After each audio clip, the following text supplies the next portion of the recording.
continue with Psalm 19 from verse 7. Your law, Almighty, is perfect. It refreshes the soul.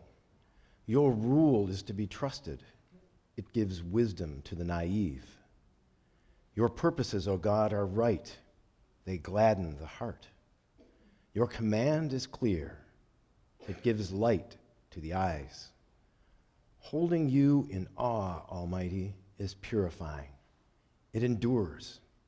Your decrees are steadfast, and all of them are just. They are more precious than gold, more than the purest of gold, and sweeter than honey, more than honey fresh from the comb. The Word of God. Well, last year, near this winter solstice, December 21st, an unusual thing happened. Anybody remember that? It happened in the sky. The Great Conversion, or Conjunction. Some sky watchers call it the Great Conjunction. Jupiter and Saturn aligned with each other. Well, they were only 1 degree apart at their closest. Now, that's the closest observable alignment of the two of them since the year 1226. That's like 11 years after the Magna Carta was signed. I had to look that up. I just didn't know that. But that's a long time. So Deborah and I, hearing about this, got excited about it, bundled up, and went to the top of a hill in a nearby orchard. I have to be honest, we didn't walk to the top of the hill, we drove. It was a clear night, which was wonderful, but cold. And we brought our telescope with us, and we managed to scope these things in and take in, you could actually see the rings of Saturn with the naked eye. Well, the almost naked eye, the telescope helped.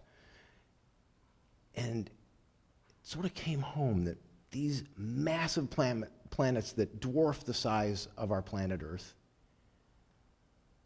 were way out there, and yet we could see them.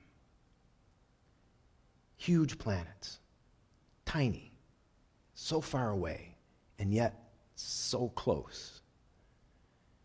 It made us feel small, but small in a good way. We felt awe by encountering yet another wonder of God's creation. Couldn't help but think later on of this particular psalm. The heavens are telling the glory of God, and the firmament proclaims God's handiwork. Now, it would have been easy to miss that celestial wonder. You might not have heard about it. Or maybe it was cloudy that night. Or you might not have been able to see it because of all the artificial light, the ambient light that bounces up into the sky from the ground, especially in winter when there's snow. These make stars disappear, that reflections of ambient light. And ambient light has actually become an increasing problem, and we even call it by its name, light pollution. Most of us don't notice it, and it just kind of creeps up on us and we get used to that glow. I was kind of surprised to see this massive glow on the way home one night from Mountain Rise, way out in a field near Ontario, New York, that turns out a huge grow factory, a giant acres-large greenhouse was put in there, and of course they wanted to extend the light hours, so they were lighting it up, and you could see it over the low clouds. And I thought, oh my gosh, more light pollution in a big way, and I wasn't the only one that noticed it. Some people got kind of up in arms about it. There are more stories to tell about that, but ask me later. So, with all this light pollution, there are people that are biologists, scientists, that say there are good reasons for us to have dark nights. It's how the earth has evolved. Birds and insects and other creatures, they get confused when The night is too bright. The two massive spotlights that focused skyward in New York City to memorialize the Twin Towers of the World Trade Center. In spring and fall, these two spotlights create a confusion for the migrating flocks of birds that are heading north or south. And they start to swirl around in the spotlights. And they, for some reason, can't get themselves out of that swirl, and they fly and fly until they become exhausted and they end up on the ground. So, loyal birders, some of you are here in the congregation, organized and keep a watch there so that if birds in a flock start to swirl, there's a signal and they can turn off the spotlights, and the birds kind of snap out of it and fly the direction they're supposed to go.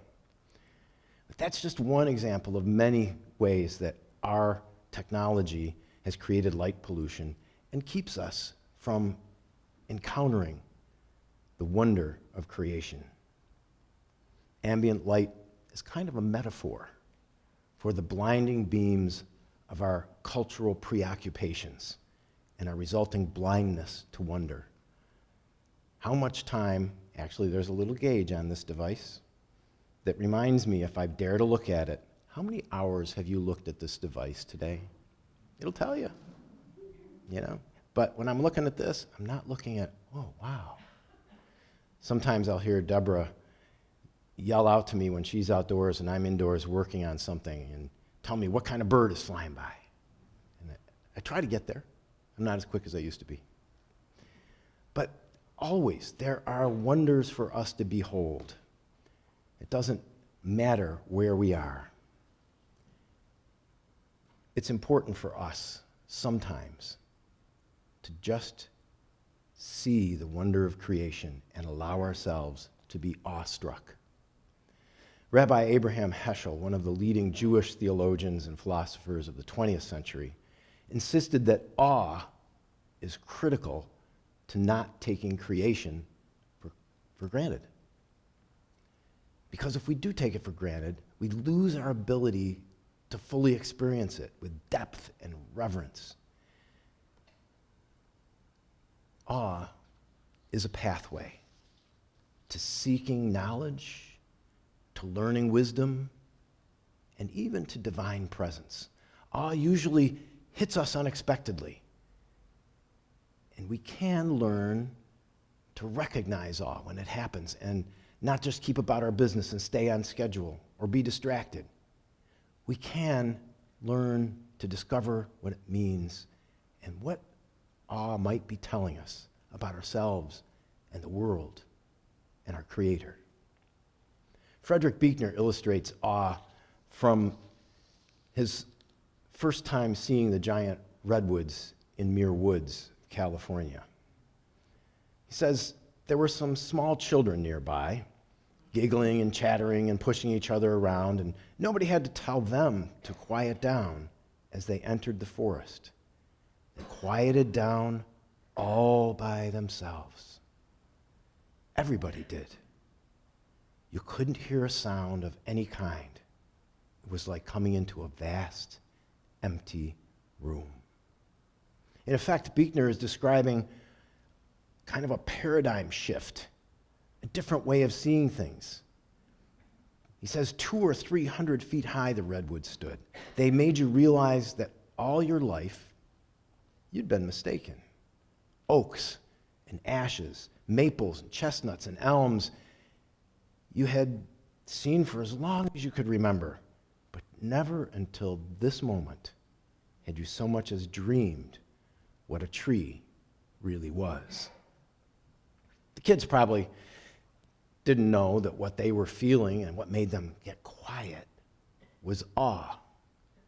But that emotion was there, and it struck them quiet because they knew something amazing was happening, that they were in kind of a sacred place.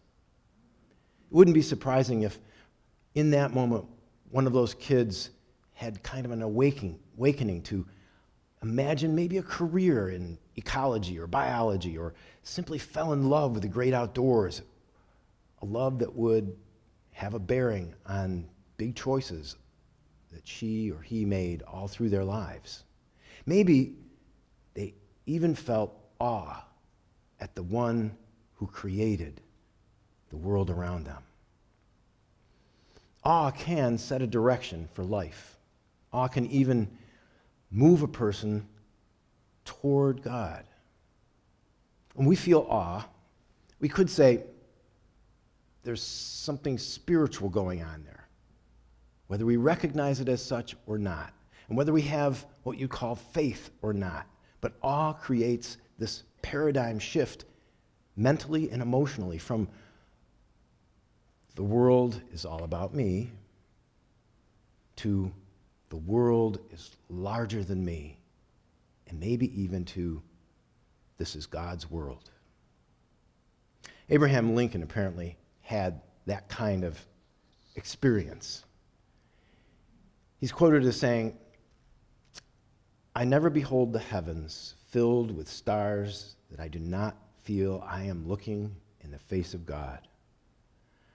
I can see how it might be possible for a man to look down upon the earth and be an atheist, but I cannot conceive how he could lie looking up into the heavens and say, 'There is no God.'"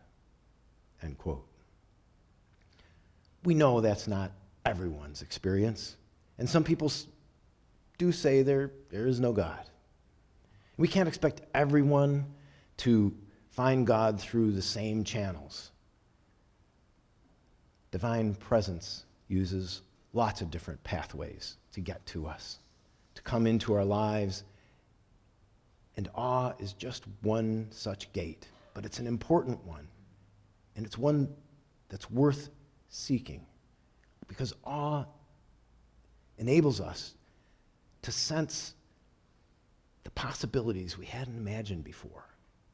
And that, believe it or not, has been the basis of many scientists being inspired to do research. They encountered a reality of creation, and then they thought, wow, I want to learn more about that. And that spurred them on to great dedication. If you read some of Albert Einstein's later writings from near the end of his life, you see that he reflects a lot of that. Even a mind like that. We may experience beauty and be awed by it in the world around us. The surge of thunder of the ocean, maybe quiet late summer evening where the crickets start to chime in with one another. We might be awed by poetry or music or performance. Might be awed by a sensory experience like wood smoke in the crisp autumn air. I felt that recently. We might even be awed by the intricacy of the human body, the way that the author of Psalm 139 was when the writer wrote, "I praise you, for I am fearfully and wonderfully made." Awe says to us, this is life beyond what I have known before. And it also may spark our imagination of who God is. A sense of awe is where the impulse of faith often starts. And sometimes it's a springboard for faith to grow.